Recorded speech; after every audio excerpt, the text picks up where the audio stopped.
ว่าหากเกิดขึ้นที่ใดเกิดกับใครมันบ่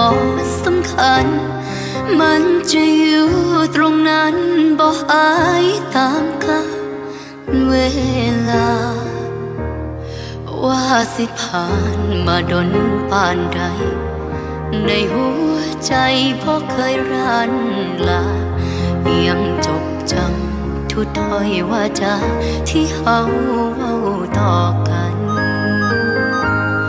เมื่อสวรรค์แยกกายเฮาสองจากคู่ครองเป็นคนอื่นไกลเหลือแต่คำสัญญาใช่ไหมที่ยังคง